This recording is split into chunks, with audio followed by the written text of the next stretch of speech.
In the winter of 2019, the American Midwest and Northeast turned into a real-life disaster movie. I'm talking about that time when temperatures dropped to negative 63 degrees Fahrenheit. There were massive flight cancellations and power outages, dozens of injured people, and shut down schools and offices. Simply going outside became highly risky.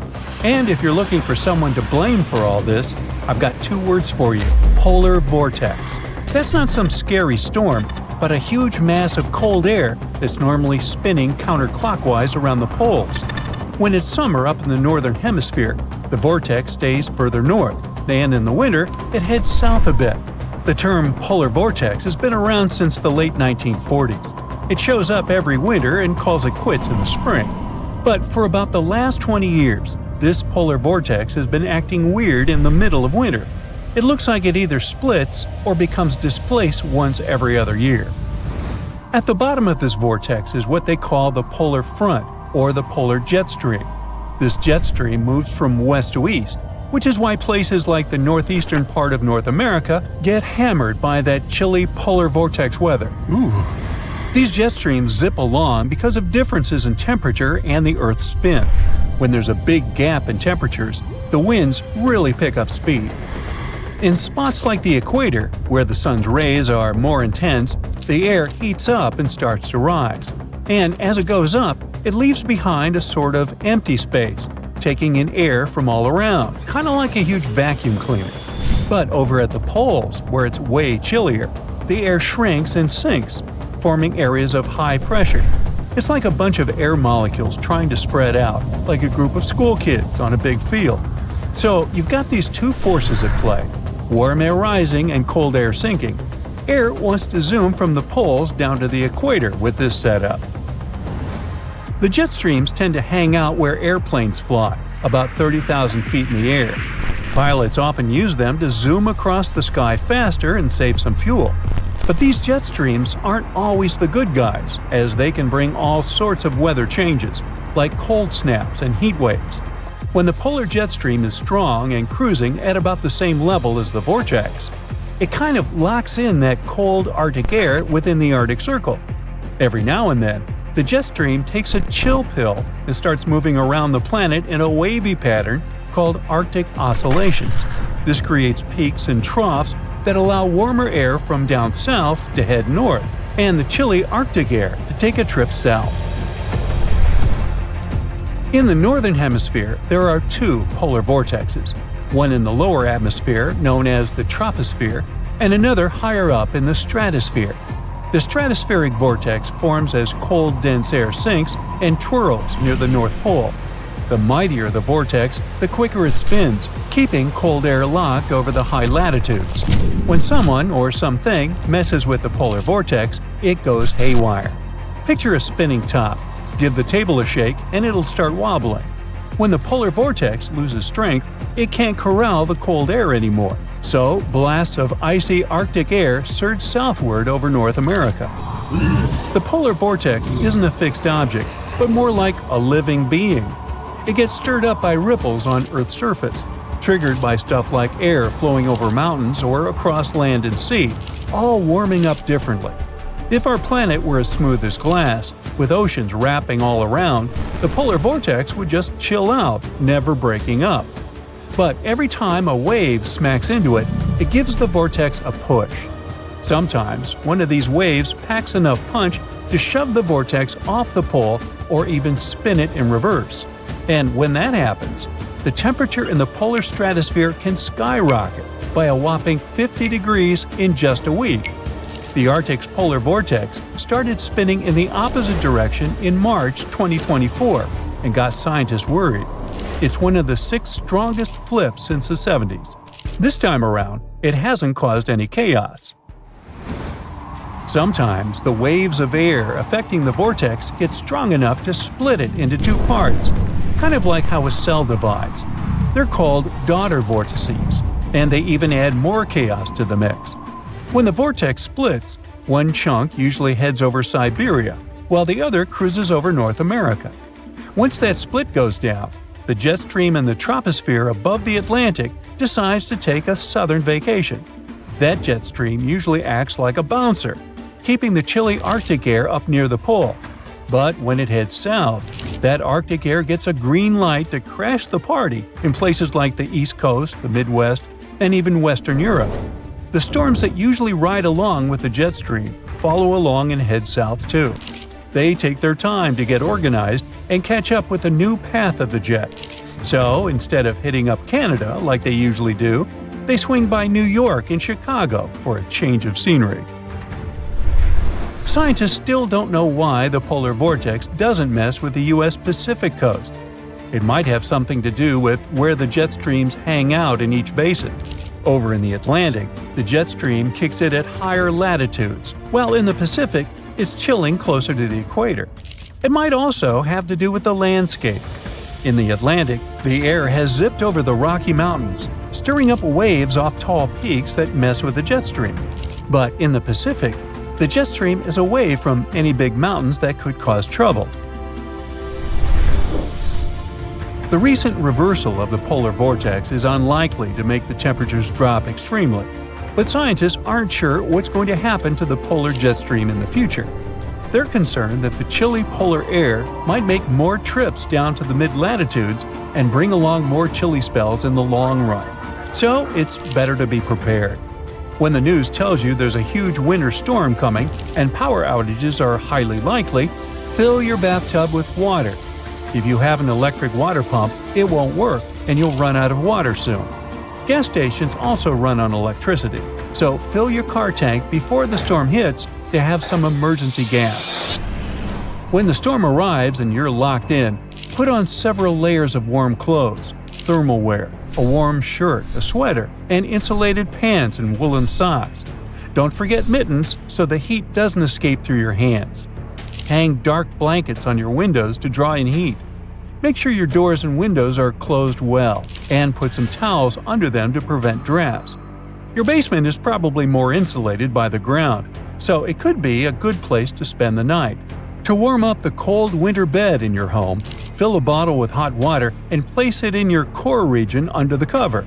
The water will heat up your vital fluids traveling through your body, reaching all the extremities and warming you up in no time.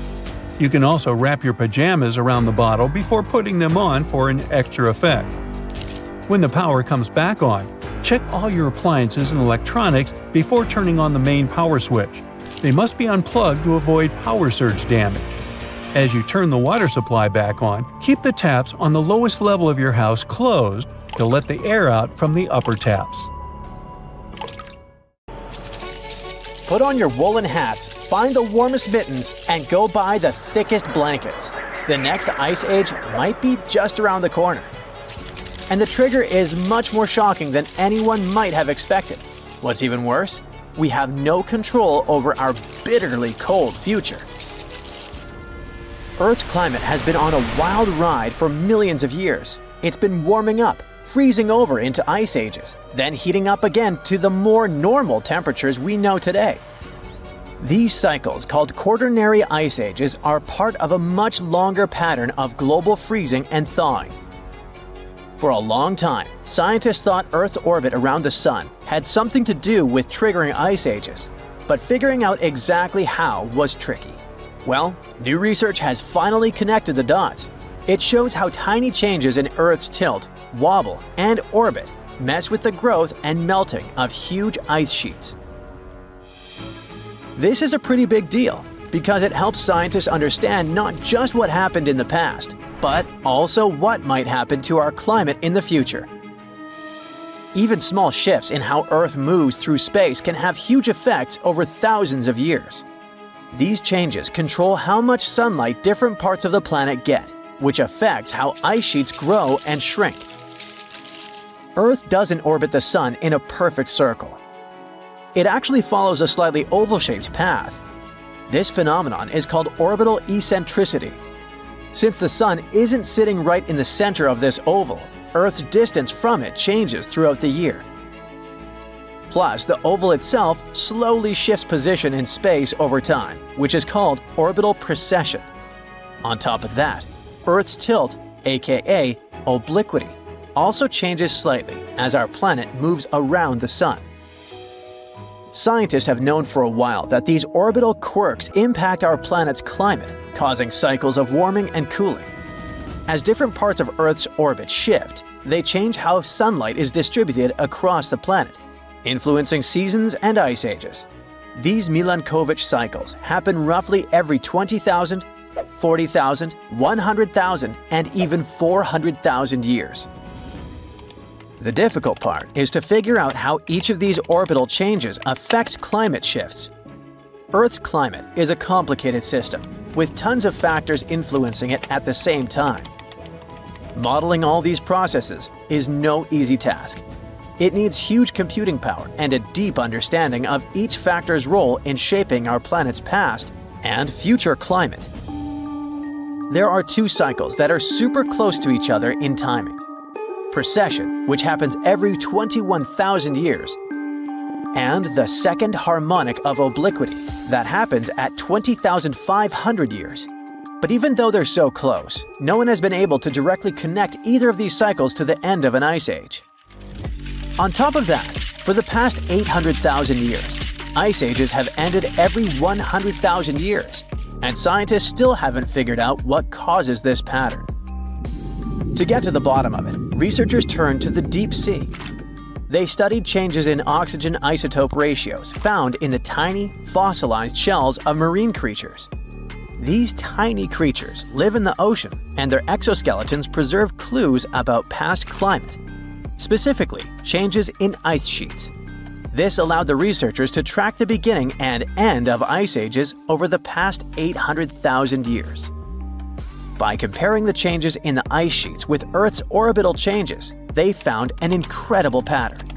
The key moments when Earth moved between ice ages and warmer periods were perfectly lined up with specific relationships between precession and obliquity. It turns out that the end of an ice age, called deglaciation, is closely linked to the way precession and obliquity align. But it's obliquity alone that seems to trigger the start of an ice age. This discovery is the key to understanding the 100,000-year cycle of ice ages. The researchers say it was always there, just waiting to be noticed. Before the discovery, people thought the timing of ice ages was more random. But this new study shows there's a clear, predictable pattern. This means we might actually be able to predict when ice ages will happen in the future. Right now, Earth's tilt is slowly decreasing, and in about 11,000 years, it'll hit its lowest point. Based on the team's calculation, the next ice age is expected to begin before then. At the same time, according to the latest reports, humans have already started pushing Earth's climate off its natural path by releasing greenhouse gases. Another thing scientists are warning about is a massive shift that's happening in the Atlantic Ocean, and it could drastically change the world's climate. The Atlantic Meridional Overturning Circulation is a system of ocean currents that moves warm and cold water around the planet. And right now, it is showing signs of weakening. What will happen if it collapses? Freezing temperatures in Europe, extreme weather across the world, shifting monsoons, and even an Amazon rainforest drying up. And the scariest part? Some researchers say there's a 95% chance this could happen before the end of the century. Think of the AMOC like a giant conveyor belt in the ocean. Warm, salty water from the tropics flows north towards Europe and North America. When it reaches colder areas, it cools down, becomes heavier, and sinks to the bottom of the ocean. This deep, cold water then moves southward, while fresh, warm water from the equator keeps flowing north to replace it. This system helps regulate global temperatures, keeps Europe's winters mild, and prevents the US East Coast from flooding. It also controls monsoon patterns that bring seasonal rain to parts of Africa, South America, and Asia. Without it, the world's climate would look completely different. Right now, melting ice from Greenland and Antarctica, along with increased rainfall and river runoff, is dumping too much fresh water into the North Atlantic. Since fresh water is lighter than seawater, it disrupts the sinking process that keeps the AMOC moving. If too much fresh water builds up, it will mess up the entire system. And once it collapses, there will be no reversing it, even if the climate later cools down. Scientists have seen two big warning signs. First of all, the warming of the ocean off the US East Coast, which suggests the AMOC is already slowing down. Plus, there's a cold blob of water south of Greenland. It might be a sign of the weakening of the ocean current, and that's exactly what happens before the system fails. What would happen if the AMOC fully shut down? Europe would enter an ice age. The AMOC plays an important role in keeping Europe's winters relatively mild by bringing warm water north. If this process stopped, Europe would be plunged into deep winter. London's climate would drop by 18 degrees Fahrenheit, making it feel like northern Canada. Stockholm could get up to 54 degrees Fahrenheit colder, turning it into Siberia-like conditions. And snow and ice would cover much of northern Europe year-round. Next, monsoons would shift, leading to severe droughts. The AMOC helps regulate tropical rainfall, especially in Africa, South America, and Asia. If it collapsed, West Africa's monsoons would shift or disappear, leading to devastating droughts and a massive food crisis. The Amazon rainforest could dry up, transforming into a savanna or grassland. In India and Southeast Asia, monsoon rains would disappear, and millions of people rely on them for agriculture. The US East Coast could see catastrophic flooding. With the AMOC weakening, water is already piling up along the US East Coast, triggering higher sea levels and stronger hurricanes. If the system shut down, sea levels would rise by up to 3.2 feet, which would make the coastal cities more vulnerable to flooding. Finally, hurricanes and extreme storms could become even more powerful because of warmer waters along the coast. Now, how close are we to disaster? For thousands of years, the AMOC has remained stable, but recent studies suggest it's weaker now than at any point in the past 1,600 years. Ocean temperatures are hitting record highs, and many researchers believe we are dangerously close to the tipping point. A study published in Nature claims that if greenhouse gas emissions continue at their current pace, there's a 95% chance that the AMOC will collapse before 2100. Did you know that the Pleistocene era was a really important time in Earth's history? It's when the last ice age happened, and glaciers covered a lot of the planet. This period of time lasted for about 2.6 million years, and ended around 11,700 years ago. What's even cooler is that modern humans, like us, had actually evolved during this time, and had spread all over Earth before it ended. There were also some really fascinating animals that lived during the Pleistocene, like woolly mammoths and saber-toothed cats. Unfortunately, many of them went extinct at the end of this era. Earth has had some pretty wild weather patterns over the last 2.4 billion years. Although the planet is mostly ice-free, we now cycle in and out of freezing ice ages. During these glacial periods, temperatures drop, and huge areas of the planet get covered in ice. It all starts with a bit of snow, which then builds up over time. The ice reflects sunlight, making things even cooler. The result? Vast glaciers that slowly move toward the equator, changing the landscape as they go. And when the ice melts, sea levels rise again, and everything changes all over again. In total, there have been at least 5 ice ages so far. The first one was so intense that the whole planet turned into a huge snowball. Right now, we're actually in the middle of an ice age, but we're currently in a temporary warm spell that started around 11,000 years ago. These warm periods are called interglacials, and we're not quite sure how long they last. There are still massive ice sheets covering Antarctica and Greenland that hold 75% of Earth's fresh water. When these finally melt, it'll mark the end of the current ice age. Earth's temperature is affected by something called the Milankovitch cycles. Basically, the amount of heat we receive from the sun changes over years, decades. decades and millennia because of Earth's orbit, tilt, and axis angle. There are 3 different patterns to these cycles. The first is called eccentricity, which is all about the shape of our orbit. The second is obliquity, which has to do with the tilt of the Earth. And the third is precession, which is like a wobble as Earth spins.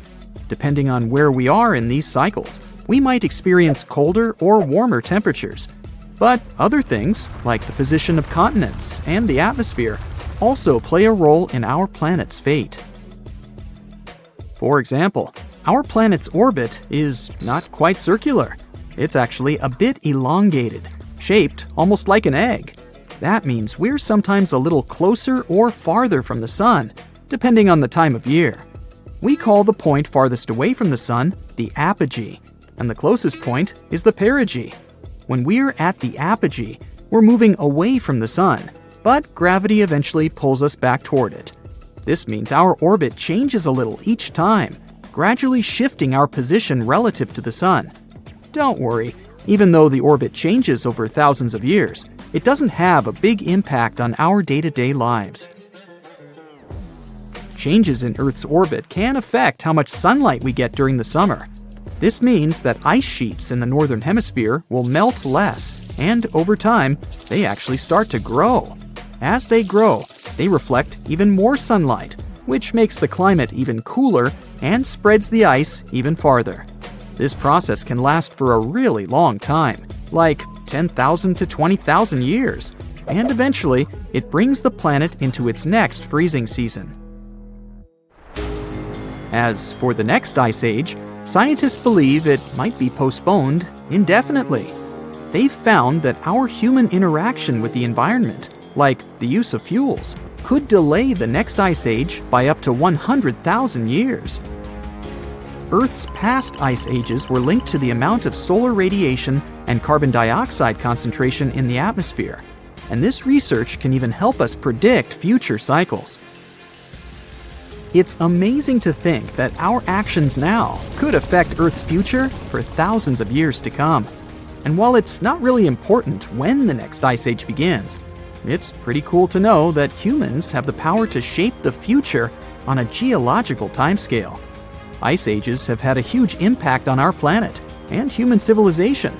So it's fascinating to think how our actions now might change things, maybe even for the better. What did life look like on our planet during the last ice age, though? Well, North America, for instance, was home to some huge creatures. Mammoths, saber-toothed cats, giant ground sloths, and mastodons were just a few of them. And get this, even Europe had an 11-foot tall flightless bird that weighed almost as much as a polar bear. Meanwhile, down under in Australia, there was a giant lizard that lived in all sorts of habitats during the same time period. Even though some animals from the Pleistocene era aren't around anymore, you might recognize many of those that are still around today. In Alaska, for example, you can still find brown bears, caribou, and wolves. People just like us actually lived through the Ice Age too. Our species, Homo sapiens, has been around for about 300,000 years. And we've spread all around the world since then. Some of our ancestors stayed in Africa during the Ice Age and didn't feel the full effects of the cold. And others ventured out into other parts of the world, even into the chilly glacial environments of Europe. Our early relatives, like the Neanderthals in Europe, and the mysterious Denisovians in Asia, were also around during this time. Although they seem to have gone extinct before the end of the Ice Age, it's pretty amazing to think about all those different hominids that roamed Earth during that period. What's also fascinating is how our species managed to survive the Ice Age, while some of our cousins didn't. Some experts believe that our adaptability, social and communication skills, and the use of tools played a huge role in it. And guess what? Humans didn't just hunker down during that time. We actually moved into new areas. Fossilized footprints found at White Sands National Park in New Mexico prove that humans have been in North America since at least 23,000 years ago. That's close to the peak of the last ice age.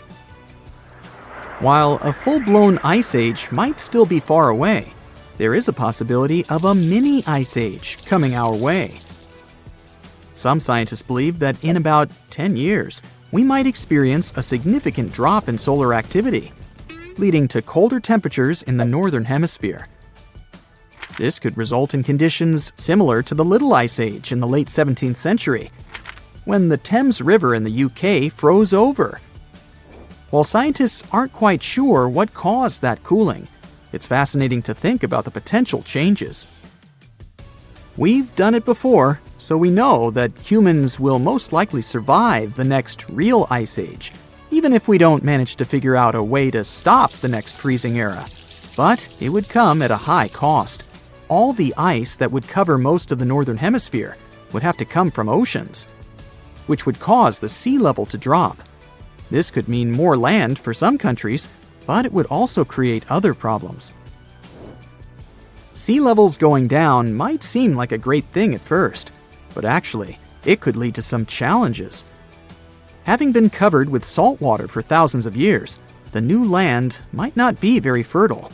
This means it wouldn't be great for growing crops, and we'd have to find other ways to feed ourselves. Back when humans first started out, there weren't many of us, and there was plenty of food. Now, with over 7 billion people on the planet, it's a different story. We'll need to be resourceful to make sure everyone has enough food to eat. Yep, there's ice all around, as far as the eye can see. A white desert covers the entrance to your cave, the one where you and a bunch of other settlers live. Everyone's gathered around a fire pit, trying to keep warm, telling each other stories about how much snow they saw the other day. Some are running around playing tag, throwing sticks, whatever people used to do for fun 300,000 years ago. You're one of the earliest Homo sapiens to ever walk the earth. Others are sleeping or just resting their eyes. All around the cave, all you can hear are stomachs rumbling, sounds like a wild animal lurking around. You look out the mouth of the cave and see that the storm has cleared. Time to grab some tools and head out as a group. In the open wilderness, you find some berries covered in snow and plants that might be edible. But it's not enough to feed the whole tribe. It's the Ice Age, and there's not much vegetation growing anywhere. One of your friends spots some large footprints in the snow. The chase is on. You can't tell what it is, but it should be enough to feed everyone for a couple of days. As you go deeper into the snow-covered forest, you hear a growl behind you. You hope it's your stomach, but you look behind you and suddenly black out. An ice age is a period when large sheets of ice cover everything, changing the Earth permanently. It's partly responsible for the raising and lowering of sea levels, as well as the current layout of the continents. Picture monster-thick ice sheets spread across what's now Canada, Scandinavia, Russia, and even South America. That's all caused sea levels to change drastically, and temperatures around the world fell dramatically. And I'm not talking about just one ice age. There were a bunch of them. Scientists say there have been 5 major ice ages throughout history, lasting for millions of years. And we're in the middle of one right now. Relax, don't panic. It doesn't mean we're all going to be sleeping next to bonfires, trying to keep warm after being out all day looking for woolly mammoths. And no, there won't be a massive geological ice storm that freezes everything in its path. Ice ages have warmer periods in them that come and go, lasting for tens of thousands of years. In fact, billions of years ago, the Earth was one giant snowball with no life on it. And the sun back then was also just a cute little fireball without enough heat to melt all that ice. But as the sun got bigger and hotter, Earth's ice slowly melted away, leaving the green and blue ball we have today. We're living in the Quaternary Ice Age that's been going on for the past 2.6 million years, and counting. Some animals have thrived in this latest ice age, like whales and sharks. They've been at the top of the food chain for ages. Under them are seals, certain kinds of fish, otters, all the way down to tiny plankton. Up on the cold surface, mammals had to grow thick and shaggy fur just to stay warm. Ancient mammoths, rhinos, and bison were known to have thick rugs on them. They looked awesome. They were herbivores and ate small shrubs and whatever grass they could find. But several thousand years ago, temperatures began to rise, and most of these animals became extinct. The ones that remained evolved into the elephants, hippos, and rhinos we have today. You wake up from your blackout and find yourself face to face with a creature that kind of looks like a modern-day bobcat, except it's much bigger and furrier. It's a smilodon, an epic version of a saber-toothed cat with a mean look. It's around the same size as a male lion and has 2 front fangs that make me think twice before leaving the safety of my cave. They look scary, but scientists think their bite wasn't as powerful as today's tigers or lions. What made them tough were their giant forearms used to wrestle down anyone who got on their nerves. In packs, they were even able to take down mammoths. Either way, you don't want to be waking up next to this kitty.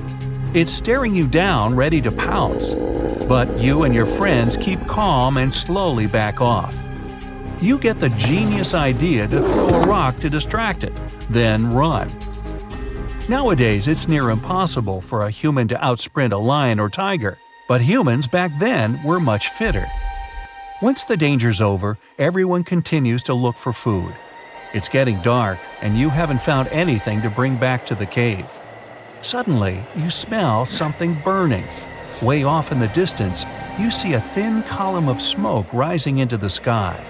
Another settlement? You and your friends look at each other and approach the smoke cautiously.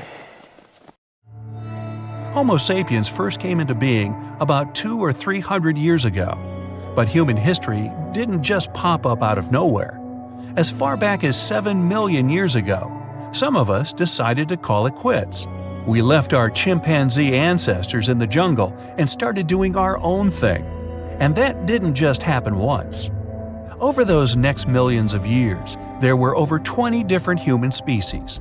Some were our ancestors, some were twigs from a completely different branch. Some were tiny, others better adapted for hot or cold weather. Before you know it, you see a group of Neanderthals cooking some meat, sharpening their tools. Neanderthals were the first to migrate to Europe. Scientists believe they were around somewhere between 40,000 to 400,000 years ago. They occupied all areas between Europe and Asia, while Homo sapiens, that's us, were still all the way down in Africa. You enter their camp and immediately see the differences between each other. They're stocky and look a bit different, but there are some similarities, like flat teeth for chewing and gnawing and big skulls for their big brains. They even have clothes on, like you. According to archaeologists, they lived in shelters and made tools out of stone, sticks, and bones. They welcome you inside and give you a tour like no other. You're officially meeting another human species. They take you inside their cave and show you some of their cave paintings. They were the first artists of their time. Many of their galleries are still around today, like the ones in caves in Spain. You know their style: minimalist paintings of deer, a large handprint. They also dabbled a bit in jewelry making. They made necklaces out of eagle talons and animal fangs. They were also probably the first ones to harness the power of fire. Did they discover it when a bolt of lightning hit a tree? Or when one of them dropped a rock on another rock, creating a spark? No one really knows. But they were able to recreate it and use it to keep warm, to cook food, to see in the darkness, and to protect themselves. After the nice tour, you hang around the campfire to keep warm. They even offer you some extra clothes for the journey home, mostly thick, shaggy mammoth coats. If only you could talk to each other, that would be awesome.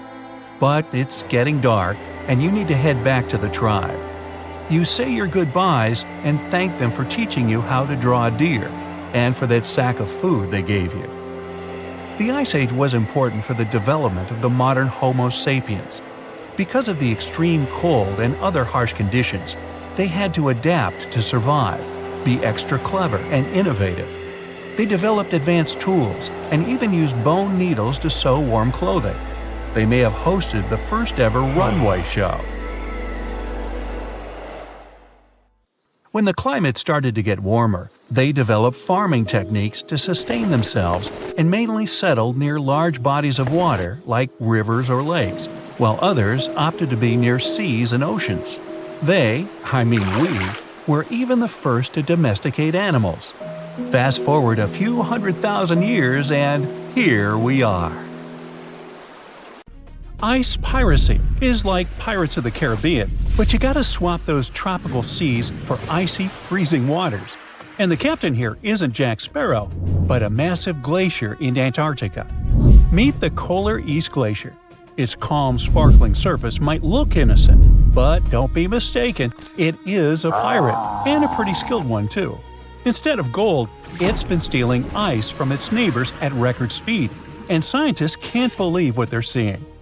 So, what exactly is ice piracy? Arr! This is a strange kind of glacier movement where one glacier starts taking ice from another nearby. Instead of minding its own business and slowly sliding toward the sea, it suddenly changes course and begins pulling ice that used to belong to its neighbor. The pirate glacier speeds up, the victim slows down. The problem is that the balance of ice in the region might get completely thrown off. This isn't brand new information though. Scientists have known about this quirky behavior for quite a while. But they used to think that this process took hundreds, maybe even thousands of years. Now, something really strange is happening in Antarctica. We're seeing, for the first time ever, a glacier pirate in action, and it's moving much faster than anyone expected. It all started when researchers from the University of Leeds began looking at satellite images taken between 2005 and 2022. They wanted to analyze the rates of flow from 8 ice streams in West Antarctica. And yes, glaciers do move. Think of them as huge piles of snow that have turned into solid ice over time. This ice slowly changes shape, shifts, and moves. That's why glaciers are often called rivers of ice, because they flow, for real. Gravity is what makes it happen. The ice slowly slides and deforms under its own weight, thanks to the pull of gravity. And when it comes to glacial movements, they can either advance or retreat. If more snow and ice build up and melt away, break off, or evaporate, a glacier will advance. But if it loses more than it gains, it will retreat. Oh, and glaciers also move at different speeds, depending on things like the slope of the land beneath them. But if that flow starts speeding up, well, that's bad news for coastal communities all over the world, because that means more ice is moving from land into the ocean, which contributes to Antarctic ice loss and, eventually, sea level rise. Now, back to the recent ice research in Antarctica. The team calculated ice velocity using a tracking technique that measures how visible features like cracks or rifts on the ice surface shift over time. And they found that 7 of those 8 Antarctic glaciers had sped up.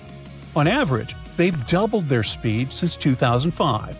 Given the impacts of how Antarctica's climate is changing, warming up more and more each year, this doesn't really come as a surprise. But here's something strange. One glacier, just one, slowed down. We're talking about the Polar West Glacier. It slowed by about 10% over the study period. But how can a massive chunk of ice just hit the brakes, so to speak? To figure that out, researchers looked at its surroundings, and there it was, the culprit, the Polar East Glacier. Experts think Polar West slowed down because it's flowing toward its pirate neighbor, Captain Whitebeard, Polar East. That one's moving much faster. In fact, it's one of the fastest glaciers in the area. Its speed has been increasing by about 105 feet every year over the study period. Okay, that might sound slow, even for a tortoise. But for a glacier, that's disturbingly fast. Polar East is the Usain Bolt of ice chunks, and that's not even the most impressive part. The strange thing is that it changed its flow direction. Instead of moving straight ahead like it used to, It's now turning towards its neighbor, polar west, and pulling ice from it. Scientists think this is happening because the ice at the point where the glacier meets the ocean is melting faster than before. That glacier melting makes the ice thinner, and as it thins, it changes the way the ice upstream flows. So now, instead of feeding both glaciers evenly, more of that ice is being funneled onto Polar East. In short, Polar East is speeding up and changing its course. So now it's pulling or stealing ice from its slower neighbor. And just like that, this mysterious glacier in Antarctica became a real ice pirate. Okay, this whole ice piracy thing isn't that weird. I mean, it's part of how glaciers normally behave. Slow, dramatic, and occasionally a little mischievous. What really blows scientists' minds is how fast it's happening. They used to think this was a super slow process, something that would take hundreds or even thousands of years. But this one is taking place in just 18 years. And this is a huge satellite discovery in Antarctica. I mean, scientists were only able to spot it thanks to the Copernicus Sentinel-1 mission, a pair of European satellites that use radar to keep an eye on Earth's surface. They can track changes in ice, land, and ocean with incredible precision and coverage, making them perfect for studying how the polar regions are changing. Because here's the thing, keeping an eye on the coldest parts of our planet is becoming essential for our future. And this particular part of Antarctica, where both the Polar West and East glaciers are located, is thinning faster than anywhere else. Its glaciers are retreating at record speed. The grounding line, the point where the glacier stops resting on land and starts floating on the sea, is moving backward. When that happens, the ice sheet slides into the ocean even faster. But scientists say glaciers aren't just melting, they're reshaping themselves in completely new ways. And that's exactly what's happening with the Polar East Glacier. Seeing a pirate glacier in action firsthand has once again changed how scientists look at things. The new data on ice piracy shows something they've never seen before. Glaciers and floating ice shelves are interacting in new and surprising ways. So, more and more, experts need to rethink how these icy giants behave as the world warms up. And that's a big deal, because they play a significant role in how fast sea levels rise this century. In fact, Antarctica's glaciers are one of the biggest reasons our oceans are swelling. The continent is losing about 135 billion tons of ice every year. That's like dumping tens of billions of Olympic-sized pools of water into the ocean annually. If all of its ice melted, sea levels would rise by about 190 feet.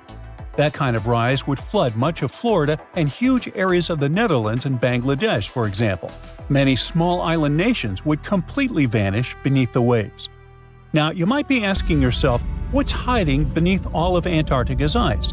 Well, it might look flat from above, but underneath that mile-thick layer of ice lies a whole landscape of steep mountains and deep valleys, crossed by winding rivers. Those hidden rivers could play a crucial role in how the ice sheet reacts to all this unusual warmth. Scientists now predict that as Antarctica's ice sheet keeps melting and thinning over the next few decades, those subglacial rivers will grow, overflow, and shift into new paths. This could make some of the biggest glaciers near the coast start to break apart faster, and that would make sea levels rise more quickly. So that's why understanding these changing dynamics and glacier movement, like our icy pirate, is so important. Every new discovery helps scientists figure out what's really driving Antarctica's glaciers and how they are responding to a warming world. The more we learn about these frozen giants, the better we can predict what might happen next and how changes down in Antarctica could ripple across the entire planet. Ooh, mysterious mountain ranges hidden under thousands of tons of ice. Bizarre, transparent creatures with see-through skin, singing snow plains. Antarctica has its own terrifying secrets. And now, a mysterious ice hole the size of Switzerland that keeps popping open. And scientists have finally figured out why. This hole, called the Maud Rise Polynya, was first spotted in 1974 and 1976 in the Weddell Sea. Since then, it's been kind of playing hard to get. Sometimes it appears, sometimes it disappears for years. And when it does show up, it mysteriously changes size. For decades, researchers were trying to figure out what makes it form. Then, in 2016 and 2017, the Polynya went absolutely massive, more than 30,000 square miles. The hole stuck around for several weeks during winters. It was the first time since the 1970s that the Weddell Sea had such a huge, long-lasting Polynya. Here's the deal with Antarctic sea ice. In summer, the ice is at its smallest, around 1 million square miles. Yeah, that's considered small. By winter, it spreads to a whopping 7 million square miles, covering about 4% of Earth's surface in weird white tiles. Most of this ice grows during the weeks-long polar night on the floating ice shelves around the continent. These holes in the ice, called polynyas, usually form when strong winds from inland push the ice tiles apart. That same cold wind also freezes more seawater inside the hole, adding extra chunks to the ice sheet. But the Maud Rise Polynya isn't near the coast, where those winds normally help make holes. Out in the open ocean, holes like this are rare. Add in the fact that ice across the Southern Ocean has been shrinking. No wonder scientists are left bewildered. What exact conditions are creating this stubborn giant ice hole? To crack the mystery, the scientists dove into a mountain of data, satellites, floating sensors, even info from tagged marine animals. Plus, they had years of past observations from other researchers. And they found something unusual. In 2016 and 2017, the Weddell Sea's circular ocean current, called the Weddell Gyre, was stronger than usual. That extra punch made it easier for salty, warmer water from deep below to reach the surface. The Maud Rise Polynya sits above an underwater mountain called Maud Rise. During those big Polynya years, the stronger current caused salt to gather around this submerged peak. On the surface, the wind whipped over the ice, creating a corkscrew effect. It literally pulled that salty water up from below. The extra salt lowered the freezing point of the surface water, allowing the Maud Rise Polynya to form and stick around. Polynyas are really important for the planet. The dense salty water formed in these holes can travel huge distances, spreading across the global ocean and affecting climates everywhere. But these magnificent holes aren't the only cool and mysterious phenomena Antarctica is famous for. How about underground lakes? Or shall I say under-ice lakes? Because there are entire lakes hidden under Antarctica's thick ice. Scientists first found them back in 1970 using radar, and now they think there are around 400 lakes tucked under around 2 miles of ice in the explored areas. These lakes likely formed after Antarctica broke off from Gondwanaland, the ancient supercontinent. Surprisingly, the water in the lakes doesn't freeze because the ice above presses down too hard. Hey, it's physics, bro! The biggest of them all is Lake Vostok, discovered in the 1990s. It sits a bit more than 2 miles below the ice. Scientists have drilled down to take samples, and the water they pulled up was about 26 degrees Fahrenheit, even though the lake had been trapped under ice for over 20 million years. There's also Lake Williams. In 2014, scientists made a lit discovery there. They found a thriving colony of microorganisms nearly a mile under the ice. Those tiny creatures never saw sunlight or fresh air. Instead, they used methane and ammonium as energy to grow. Another marvel hides in plain sight in the McMurdo Dry Valley. It's a waterfall that looks like something straight out of a horror movie. Bright crimson water, like blood gushing from a wound in the ice, pours down 5 stories from Taylor Glacier into Lake Bonny. Ooh, spooky. But there's actually a scientific reason behind it. The water that feeds Blood Falls used to be part of a salty lake. Now, it's completely cut off from the atmosphere because glaciers formed on top of it. Trapped more than 1,300 feet underground, the water has become super salty, 3 times saltier than seawater, and it can't freeze. This underground water is also packed with iron, and completely lacks oxygen and sunlight. When it slowly seeps through a crack in the glacier and hits the open air, the iron oxidizes, basically rusts, and turns the water that eerie dark red. With such creepy landscapes, Antarctica might look like a frozen wasteland, freezing cold, almost no rain, and winds that could knock you off your feet. The coldest Earth's temperatures ever was recorded there, minus 128.6 degrees Fahrenheit. And still, Antarctica is actually home to some seriously bizarre wildlife. For the longest time, scientists thought nothing could survive under all that ice. Turns out, they were very wrong. There are all sorts of creatures that have adapted to the brutal environment. Tiny microbes, crustaceans, colossal squid, and spiders so big their legs could cover a dinner plate. Giant worms with shiny golden bristles and huge sharp-toothed jaws also lurk under the ice. And then there's the ice fish, a completely see-through fish with huge eyes and organs you can literally see through its skin. These fish have built-in antifreeze proteins to survive the freezing waters, and they can't live anywhere warmer. Even stranger, they don't have hemoglobin, the protein that makes our blood red. In other words, they survive without the stuff that literally keeps most animals alive. But Antarctica wasn't always the frozen desert we know today. Millions of years ago, before the Ice Age, it was actually warm, lush, and full of life, maybe even home to ancient civilizations. Hard to imagine, huh?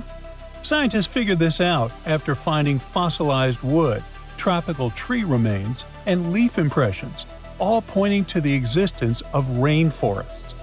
On top of that, they've uncovered fossils of marine animals, birds, and dinosaurs from the Cretaceous period. Even tiny creatures left their mark. Fossilized beetle wings from 14 to 20 million years ago, single-cell fossils, and, astonishingly, 50-million-year-old sperm cells preserved in the egg case of an extinct worm. So now, it probably won't shock you when I tell you that beneath Antarctica's thick ice sheets, there's a massive hidden mountain range. The Gamburtsi Mountains stretch for 745 miles and rise to almost 10,000 feet, about the third the height of Mount Everest. And all this is buried under between 6,500 to 13,100 feet of ice. The mountains were discovered in 1958. Scientists noted a thin patch of ice and some weird gravity readings while crossing the continent. Even though no one has ever seen those mountains directly, researchers use radar to map their shape and gravitational and magnetic readings to study them all the way to their base. Perhaps the craziest part is that the Gamburtsis are around 1 billion years old. So, in theory, they should have eroded away long ago. How they're still standing is a mystery. Most scientists think a frozen mantle beneath the ice might be protecting them from erosion, keeping this ancient range intact. And finally, Antarctica has its own soundtrack. The Ross Ice Shelf, the continent's largest ice shelf, is several hundred feet thick and spreads over 193,000 square miles, roughly the size of France. And scientists have recently discovered that this massive ice slab actually sings. The eerie melody comes from wind blowing over snow dunes, which creates vibrations in the ice and a nearly continuous seismic hum. You can't hear it with your ears, but seismic sensors pick up the mournful tune. In fact, it was discovered by accident. Scientists just installed special sensors to monitor other ice behaviors. Now, even cooler, the song changes depending on what's happening on the ice. Melting, storms, and shifting snow all tweak the vibrations. Researchers are now using this haunting melody as a kind of early warning system. They listen to it in real time to track the ice shelf stability and potential collapse. Scientists just discovered a lake in Antarctica that flips everything we thought we knew about life on Earth. They drilled through thick ice and found liquid water where everything should be frozen solid. And inside this water, there is life. I mean actual living organisms thriving in the dark, untouched for ages. The story starts with an expedition that added a new, super important spot to the Antarctica map. Between November 2019 and January 2020, researchers trekking across the frozen desolation reached an area called Enigma Lake. They thought they were walking over a huge slab of solid ice, but their gear showed something different. So they used a powerful drill to get through the ice, peered beneath layer after layer, and detected at least 40 feet of liquid water trapped under the surface. They came looking for a rock, but found a hidden world under ice in this Antarctica lake, where they would least expect it. The scientists were shocked and didn't stop at this discovery. They wanted to know where all this water came from, because in this part of Antarctica, the climate is ruthless. Extreme temperature, low precipitation, punishing winds, and solar evaporation aren't exactly perfect conditions for a lake. Any fresh water was supposed to have dried up long ago. So there had to be a source for refills for a subglacial lake in Antarctica like this one. The researchers looked at the chemical composition of the salts and dissolved materials in the water. They noticed some patterns that pointed to a source. It looked like the nearby glacier was feeding the lake via some underground pathway nobody expected to exist. So there it is, an amazing Antarctica discovery hidden beneath ice, fed not from rain or surface melting, but from an underground flow that circles the Earth in silence. And because of that, when the team drilled deeper, they didn't just find water, they found a secret ecosystem. Life, where they thought there couldn't be any.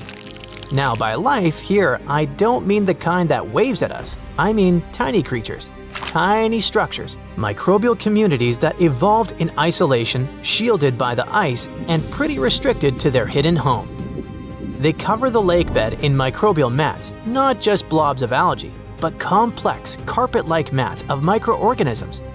Some mats look like thin, spiky coverings, others like thick, crumpled carpets, or even tree-like structures up to 15 inches tall.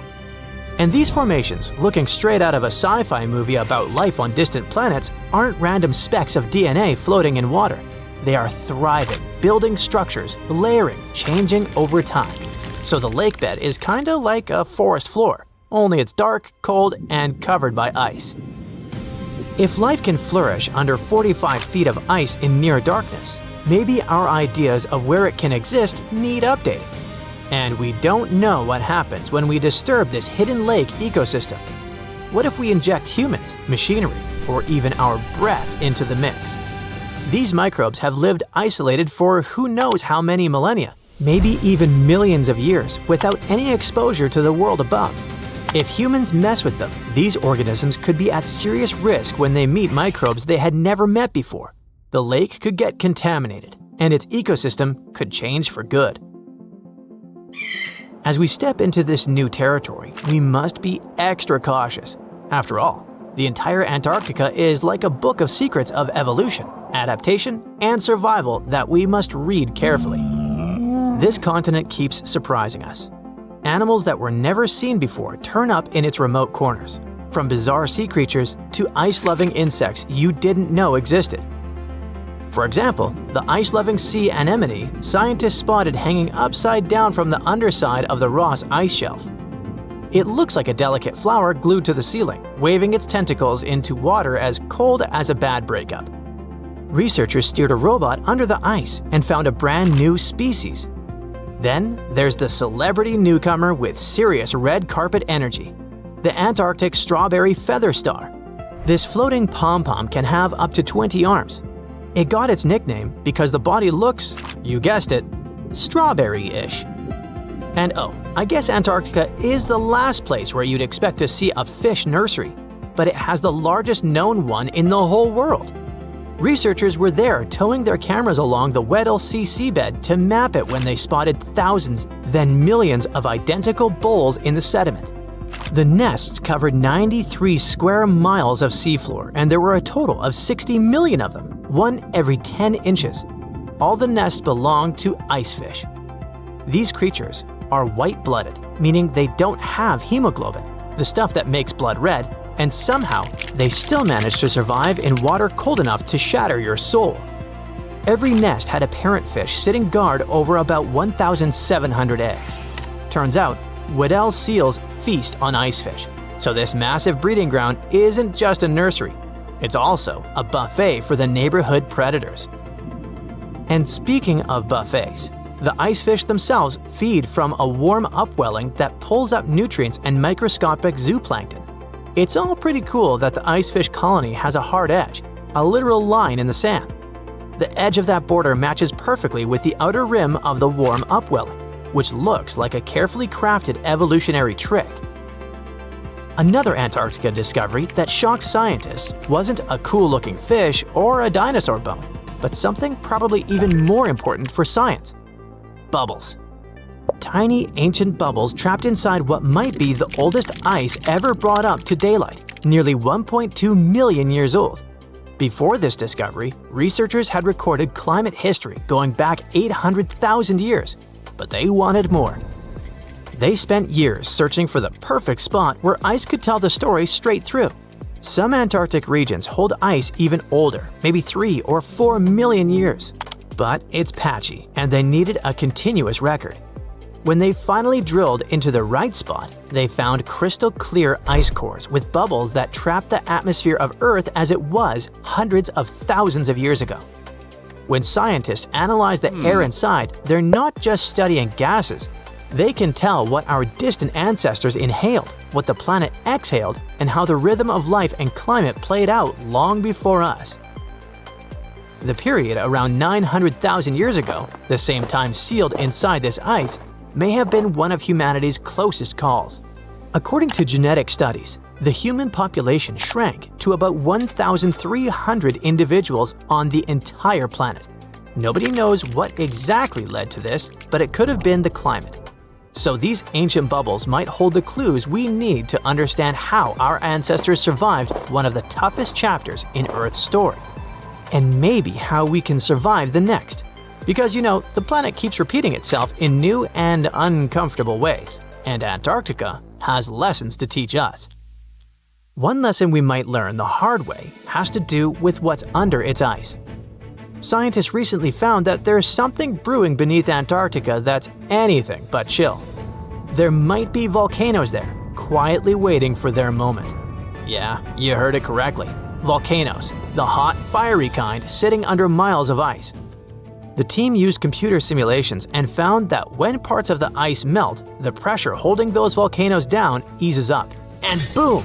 They could start melting even more ice from below. It's like a self-feeding loop of chaos. The ice melts, volcano wakes up, then more ice melts. Even if humans stopped affecting the climate conditions on the planet tomorrow, that chain reaction could keep going because it's not just about the air. It's about the fire hiding underneath. The scariest part is that this kind of melt could raise sea levels way more than we thought. And since Antarctica has over 70% of all the freshwater reserves on Earth, you can imagine the drama level it could lead to.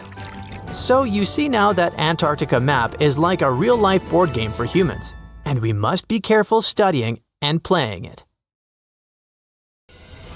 A sinkhole suddenly appeared in northern Siberia.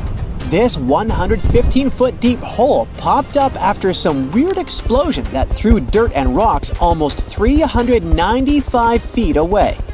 Since then, 2 more mystery holes have shown up in the area. People first thought it might be connected to digging for fossil fuels, since it's not far from the biggest gas field.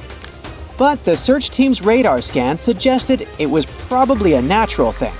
The first research trip wasn't too successful because scientists couldn't get inside and take samples until the hole's sides and the water at the bottom froze.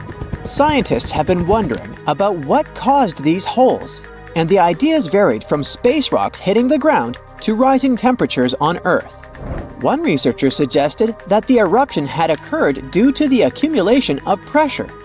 A temperature decrease is often accompanied by alterations in the volume of specific chambers. These chambers contain methane.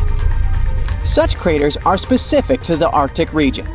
Few other areas share these particular features. They all have table-like ground ice situated close to the surface, continuous permafrost saturated with methane, and unfrozen ground. Speaking of gases, a geologist suggested that the sinkhole might have been caused by gas hydrates. These gas hydrates are also thought to be responsible for mysterious happenings in the Bermuda Triangle.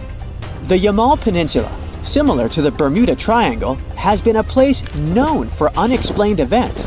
Here, residents even claim to have seen the abominable snowman.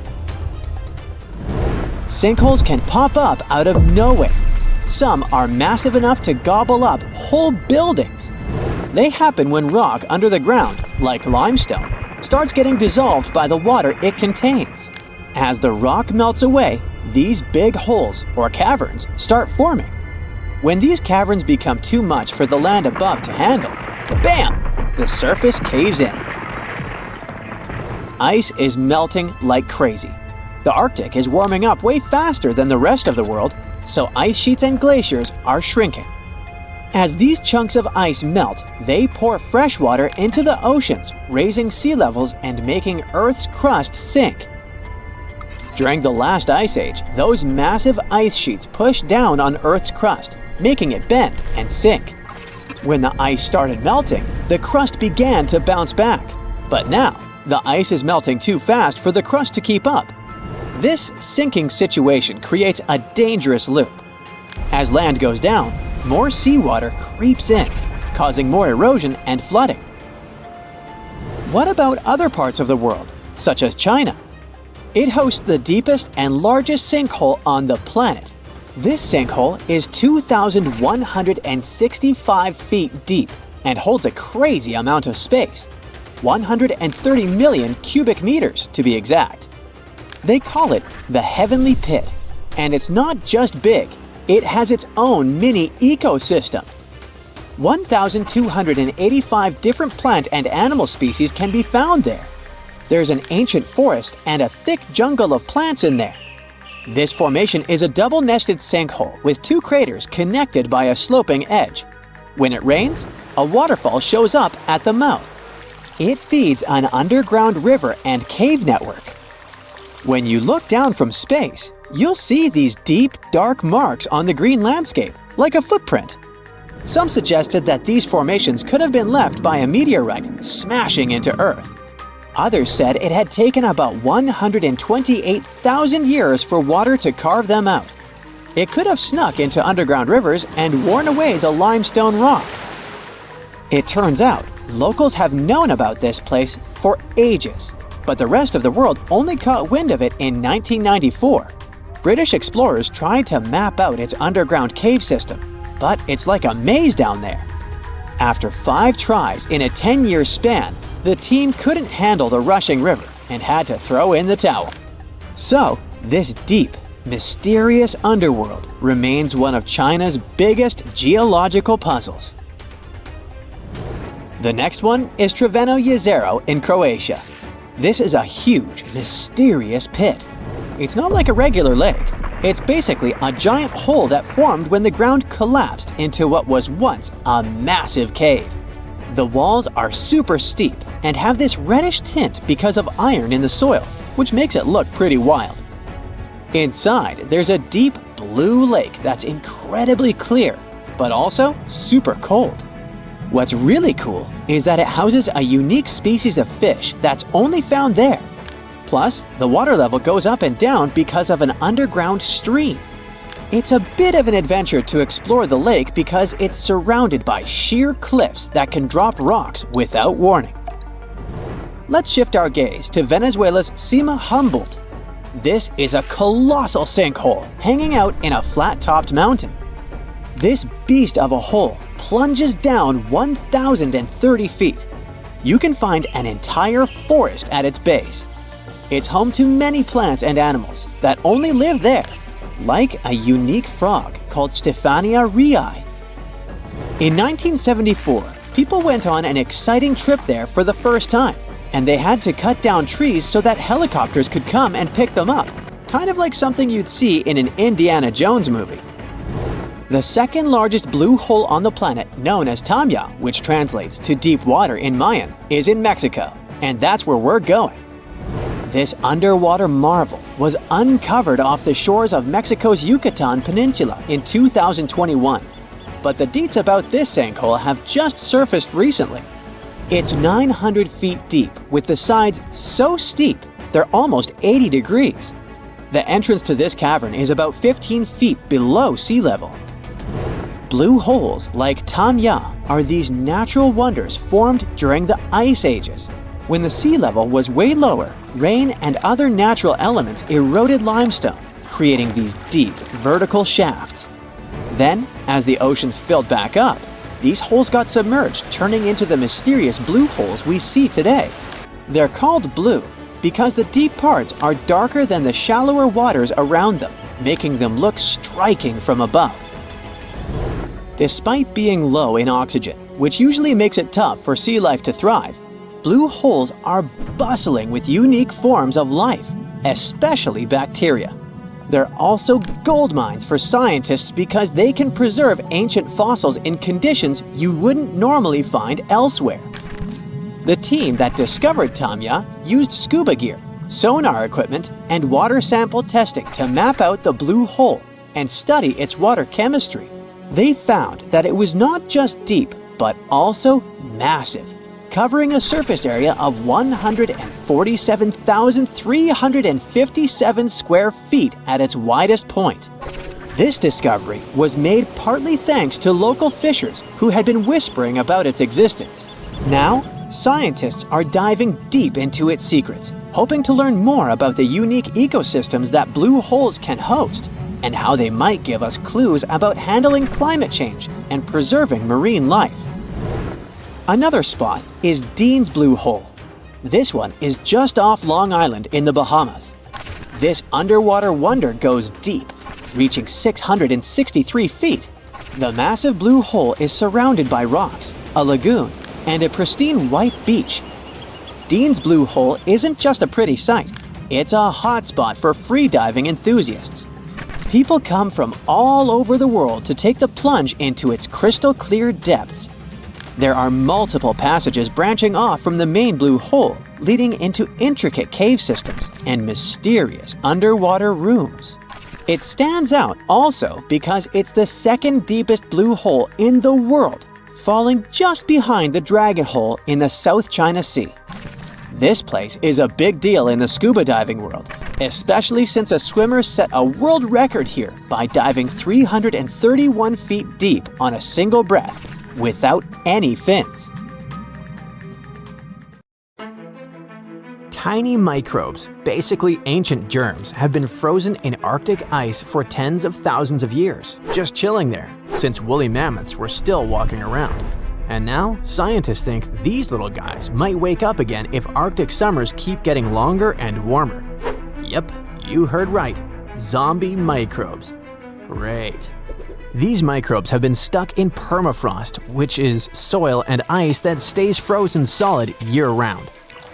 The top layer melts a bit in the summer, but the really old stuff, those Ice Age microbes, are buried way deeper. They only thaw if things get really warm for months, not just a hot day or two. To study these microbes, the team went down to the permafrost research tunnel near Fairbanks in Alaska, a long underground hallway 50 feet below the surface, carved right into the ancient frozen ground. The tunnel stretches over 350 feet and lets scientists literally walk through thousands of years of frozen history. By the way, while checking out the walls, the researchers also spotted bones of mammoths and bison sticking out of the ice.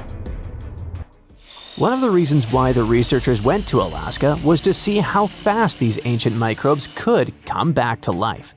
Well, they were in for a surprise. These microbes don't need years, centuries, or magic spells to wake up. Just a couple of months of warm weather. Once they're awake, they start doing their microbe stuff, which includes pumping out greenhouse gases like CO2 and methane. And that's bad news, because those gases warm the planet even more. This melts more permafrost, which wakes up more microbes, which releases more gas. You get it. Basically, it's a nasty climate loop. Anyway, when scientists went down into the frozen tunnel to grab chunks of super old permafrost, the first thing they noticed was the awful smell. It wasn't just the stench of an old basement. It was something has been frozen for thousands of years and is finally waking up bad. Weirdly, microbiologists were happy. Such a smell is actually a good sign for them because it usually means tiny creatures, microbes, are still around. Back in the lab, the team soaked the frozen samples in the water that had a special kind of heavy hydrogen inside it. This helped them track what the microbes were doing later. Then they put the samples into fridges at 3 different temperatures: cold, kinda cold, and not too cold, to copy what future Arctic summers might feel like if the warming continues. For the first month, almost nothing happened. Even the warmer samples barely changed. Only a tiny number of microbes started waking up. Basically, a microscopic trickle of activity. But a few months later, things got more exciting. Thanks to the heavy water, scientists could watch how much of it the microbes used to build their cell membranes. It helped them figure out that the old microbes were making special fatty molecules that might help them stay alive in freezing conditions. By the 6-month mark, the samples that were stored at the warmer temperatures had transformed completely. They became more active and started forming little slime layers. The scientists could actually see these layers even without a microscope. The whole community of microbes wasn't super diverse, but those that were active behaved just like modern microbes that live in unfrozen soil today. In short, those ancient microbes were definitely alive and got pretty energetic once the temperatures were warm enough.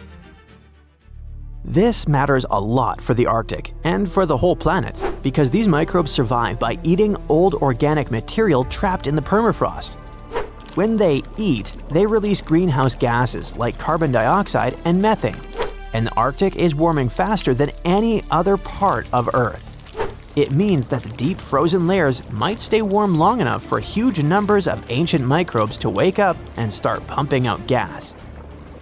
Right now, northern permafrost holds about twice as much carbon as the entire atmosphere. If a lot of that carbon gets released, it could speed up the warming of our planet. It can lead to dramatic consequences, setting off a whole chain of huge changes and affecting basically everything on Earth. Extreme weather will start happening more often. Stronger hurricanes, heavier rainstorms, longer heat waves, bigger wildfires. The oceans will rise too, which can flood coastlines and put towns and cities at risk. Animals, plants, and entire ecosystems can get thrown out of balance, with some species struggling to survive and food chains breaking down. People all over the world will have to deal with crop failures, water shortages, and damaged homes or infrastructure. Let's get back to our zombie microbes. The thing is, the study only looked at them in one place in Alaska, but there's a massive amount of permafrost all over the world, in Alaska, Canada, Siberia, and many other places. And microbes in different regions might behave differently as things warm up. Scientists still have tons of work to do to figure out what's coming next. I bet you're questioning yourself. Could ancient viruses infect us? Well, most of the ancient microbes frozen in permafrost are totally harmless. They're like old bacteria that only care about messing with other tiny organisms in the dirt. But scientists worry that a few of these frozen germs might be the kind that can infect people, animals, or plants. And if that happened, our bodies probably wouldn't recognize them at all, because they've been frozen since mammoths existed. Basically, there's no immune system cheat codes for us. The risks of this happening grow for a number of reasons. For one thing, the Arctic is warming almost 4 times faster than the rest of the planet. Longer summers plus hotter temperatures mean more permafrost melting.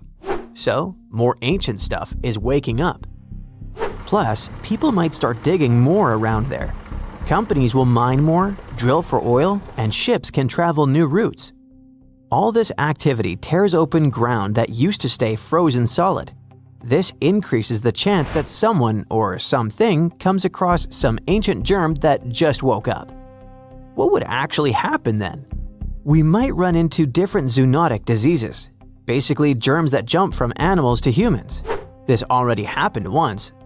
Thawed reindeer carcasses released anthrax, a rare and serious illness which then infected people and animals. Luckily, we do know how to treat anthrax. But what if something even older wakes up? Besides, our immune system might have zero defense. If a virus hasn't been around for tens of thousands of years, humans today would be like, what is that thing? No antibodies, no memories of it, nothing. But the scariest part is that we don't know what's hiding down there. Scientists think permafrost might be storing trillions of frozen microbes, many of which we've never seen before. Some might be boring, and some might be super dangerous. So what if one such virus finally thawed out? The world would be dealing with a disaster no one has ever seen before. This wouldn't look like a normal outbreak. It would feel more like something out of a horror movie. First, the virus would be totally new and our immune systems definitely wouldn't recognize it. That means the virus would spread crazy fast, jumping from person to person. No one would know what to expect. It could cause weird illnesses, sudden fevers, or even something way more dangerous. Stuff as scary as the diseases people faced in old times. Scientists digging in permafrost already look for traces of those ancient diseases, so it's not impossible. Once it escapes, the virus wouldn't stay local for long. With people traveling everywhere and companies rushing into the warming Arctic for mining and shipping, the infection could go from one small Arctic village to major cities all over the world within days. Hospitals would fill up instantly and doctors and nurses would run out of supplies. Businesses would shut down. Food supplies could crash if the virus hit farm animals or crops.